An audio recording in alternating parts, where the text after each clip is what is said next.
guys, magandang tanghali po sa ating lahat. Luzon, Visayas, Mindanao. Ngayong hapon, actually mag-aalas 5 na. So, hapon. So, malapit na siyang gumabi. Ayan. So, ayan. Tamang pintuan lang tayo guys. Kasi, ano lang ako ngayon. Kumbaga parang isa-share ko lang yung mga nangyayari ngayong panahon. Lalo na sa mga halos lahat na gumagamit ng FB ay parang halos content creator. So kumbaga parang sa mundo ng social media, yung pag-FB natin, kumbaga parang alam niyo yun, yung parang siyempre na-aware na yung lahat, yung karamihan dahil sa ganun na kesyo kumikita na raw sa ganito ganyan, so lagi mag-upload. Alam nyo ba guys, i-share ko lang sa inyo guys na talagang grabe, pati ako kahit sabihin na, kasi dati alam nyo ba guys, dati ito lang talaga yung pag-YouTube lang talaga ang pinagkakaabalahan ko. Since ngayon nung nag-umpisa na may nagsabi sa akin na magbibigo rin daw ako kasi mas malaki daw yung kikitain. So, doon ko napagtanto lahat guys na nung nandun ako sa mundo ng pagbibigo, hindi naman siya kumbaga parang pagsisikapan mo talaga para lang ikaw makasahod. Parang ganito din, parang sa pag-YouTube din, pag-vlog. So, kung wala kang upload, pag wala kang vlog, wala kang kita. So, parang ganoon din sa Bigo. So, parang kumbaga parang sabi ko, kahit saan ka mang punta, kahit anong apps yan, kailangan mo pa rin talaga ng effort. Kasi kumbaga parang mag-i-invest ka, hindi ibig sabihin nun parang what we call this, katulad sa Bigo pag re-recharge dito kasi sa YouTube guys is yung pag-membership, pagpapalipat, ganun. So yun, parang ano din yun, parang kumbaga para kasing nag-i-invest ka para may bumalik din sa iyo. Parang ganoon din 'yan. So, para din siyang sa isip ko din, para din siyang alkansya. Bakit? Kasi parang pera mo lang din na parang hinuhulog-hulog mo. Tapos 'di ba, syempre pag hinulog mo parang may bumabalik din naman sa iyo, 'di ba? Katulad ng sasahod ka sa YouTube, 'di ba? So, parang ganoon din. 'Yun din sa Bigo. Kumbaga parang magre-recharge ka, tapos kapag 'yun ay umabot sa minimum, yun, masasahod mo siya. So, ang kaganda lang sa Bigo kasi monthly ako sumasahod. Unlike before sa YouTube na kumbaga parang tawag dito, every 3 months kasi hindi naman ako malakas kumita dito sa pag-YT. Kumbaga parang naano ko siya, mabubuo ko yung $100 in 3 months. Kumbaga parang yun na yung nakasanayan ko, every 3 months ako sumasahod. While doon sa kabilang apps is monthly. Although medyo maliit lang ang monthly, pero parang sa YouTube din, para din akong nag-YouTube din kasi in 3 months yun din yung kabuuan nung sahod ko sa YouTube. Kumbaga parang naano lang siya, nahati-hati siya. So masaya kasi marami kang kilalang friends, ganun, tas nakakabuo kayo ng family, ng friendship doon sa kabilang apps. So parang nag-i-enjoy naman ako. Tsaka isa din ako sa mga head founder doon sa aming family. So kumbaga parang sabi ko habang nag-i-enjoy, tsaka kumikita pa naman kahit paano, diba? So nakakatulong siya, pinambayad ko sa bahay, pinambayad ko sa wifi, ganun. So ayun, masaya. Tapos itong sa pag-YouTube ko, ito yung 5 months na ako sa pag-writing ngayon na bago ko makakasahod. Ngayong buwan pa lang. So makukuha ko sa ngayon 25, meron na yun siya 24. So ayan, okay lang kasi dumodoble. Tapos ang ang aking pinagsisikapan ngayon guys is makompleto ko yung requirements sa FB. Kasi kumbaga yung sa in-stream ads, pag nakompleto ko yung views doon na 60,000 views, pag nabuo ko yun, monetize na yata, yun ba yung term nun pagka na-complete mo yun, or magkakaroon ka na ng ads on Reels, tama ba guys, kung hindi ako nagkakamali. So hindi natin masyadong, wag na natin siyang banggitin dito guys kasi kalaban ni YouTube. So ganun lang naman, sinishare ko lang guys kung gaano siya ka, ang tawag doon, kung gaano siya ka puyat. Grabe, napupuyat na ako tuwing gabi kasi dahil sa pag-i-engage na yan, gano'n. So parang, pero yung pag-YouTube ko talaga, hindi ko siya pinabayaan kasi nandyan lang naman yan eh. So dinadagdagan ko lang siya. So hindi ko siya iniwan, kumbaga parang nagdagdag lang ako ng extra income and ng extra na pwedeng pagkakakitaan. Ayan. So para mas lumawak yung source of income mo, hindi lang isa, hindi, dalawa, tatlo, gano'n. So ang masasabi ko lang guys sa inyo, ganoon lang, ang maipapayo ko lang, huwag yung iwanan kung ano yung napag-umpisahan. So dapat ituloy nyo lang hanggang sa marating o makuha yung mga inaasam-asam nyo sa buhay.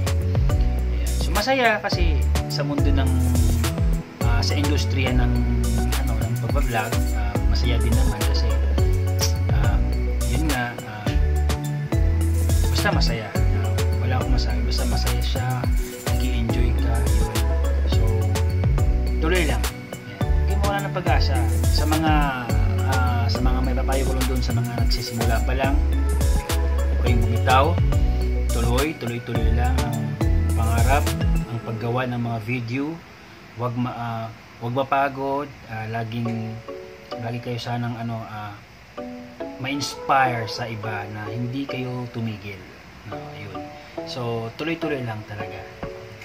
Paano to dito eh? Pataasan to ng PC dito eh.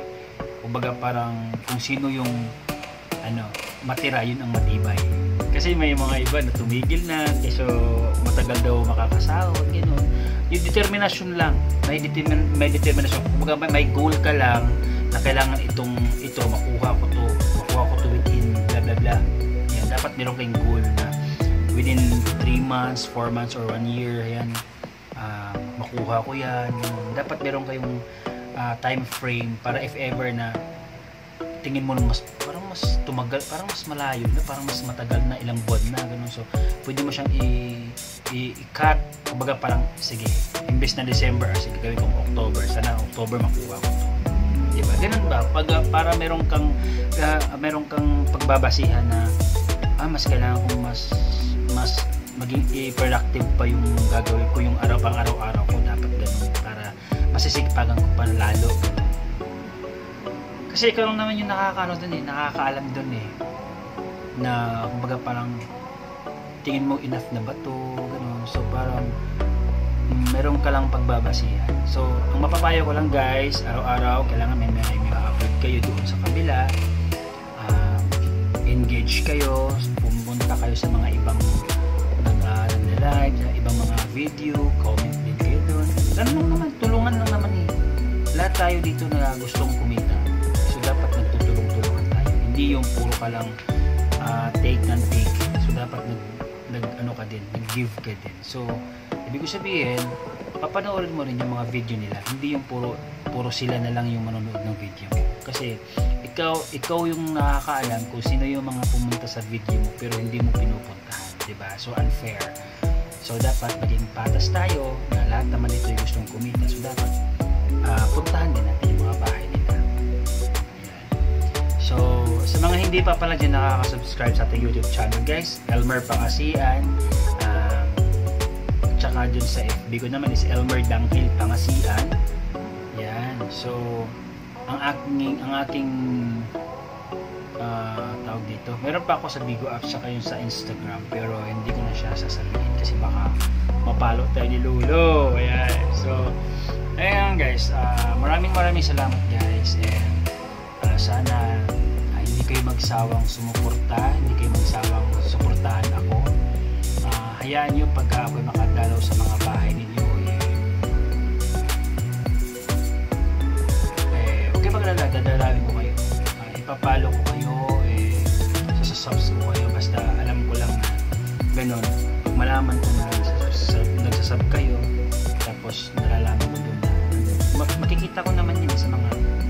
comments ninyo. So don't worry, isa-isahin ko kayo, isa-isahin ko yung pagpunta sa mga bahay nila. Kahit saan man yan, sa YT, sa FB, kung saan man yan.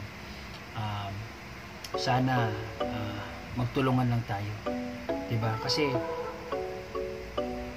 puyat na eh. Sino ba nakaka-relate dyan? Sino nakaka-relate dyan? Grabe guys, gabi-gabi. Alam niyo ba, yung parang gusto mo nang matulog pero parang ayaw mo pa kasi ang daming nagpupunta sa mga video mo. So kailangan mo silang i-engage, kailangan mo silang balikan, di ba? Isa-isahin mo talaga sila hangga't maaari. So yun ang ginagawa ko minsan, alas 2 na yung mata ko parang mamamagana, ganun mga ibagul, bumababa natin yun guys. Di ba? So hindi mo maiwasan talaga. Pero thankful dahil andun sila, sumusuporta pa rin sila sa iyo. Ayan. So ang bukod tangi mo lang talagang maitutulong sa kanila, balikan mo lang sila. Balikan mo lang, panoorin mo lang din yung mga video nila. Ayan. Ay, yun lang. Yun lang naman eh. Doon lang naman talaga eh. Sa FB, ganoon lang naman talaga. Kaya mag-iingat tayong lahat sa lahat ng mga supporters natin, lahat ng mga naging kaibigan natin sa social media. Ayan, so mag-iingat tayo lahat. So tuloy-tuloy lang, wag mag-give up. Basta kung ano lang yung tingin nyo na dito kayo mag-grow, tuloy nyo lang. Diba? So walang ibang tutulong sa atin kundi yung sarili natin. Ayan. So syempre tulungan din natin yung mga kaibigan natin. Di bali nang hindi sila tutulong sa atin, basta tayo tutulong. Ganun kasi yung mindset ko guys eh. Kahit di bali nang hindi nila ako babalikan, basta ako nakatulong. So basta pag meron lang din ako, di ba? So hindi naman tayo pwedeng tumulong kahit wala ka, tapos saan ka kukuha ng ibang tulong mo, di ba? Wala ka na nga makain, itutulong mo pa. Alam, maintindihan naman nila yan eh. Maintindihan naman. Ang masama lang kasi doon, huwag kang magpaka-meron kahit alam mo namang wala. Hindi naman masama yun guys eh. Hindi masamang magdamot kapag alam mo naman wala ka naman talaga itutulong. Diba? So maintindihan ng Panginoon yan, maintindihan po ng ating mga Panginoon. So ganoon lang naman yun, maging true, maging totoo lang tayo sa ating sarili. Hanggat wala tayong inaapakang ibang tao, tuloy lang. Yan. Para alam niyo na, walang babalik na masama sa iyo. Di ba? Yan nga, sabi nga nila, may kasabihan, huwag mong gawin sa'yo, huwag mong gawin yung bagay na ayaw mong gawin sa'yo. Yun ang takot ako dun talaga. So, lagi ko talagang isinasaisip. Pag gumawa ka ng mabuti, gumawa ka ng maganda, asahan mo. Maganda rin ibabalik sa'yo. Asahan mo yan. Nandyan siya nakatingin lang. Hindi tayo pababayaan. Mahal na mahal tayo. So guys, hanggang doon lang talaga eh. Hanggang ito lang yung naibibigay kong sa inyo, payo, ito yung naibibigay ko sa inyo. Mai-share. Ito lang yung mai-share ko sa inyo. Talagang mapupulutan yung aral. Kahit hindi masyadong detalyado, pero kayo na ang balang umintindi. Di ba? So maraming salamat guys, hanggang sa muli. Bye bye.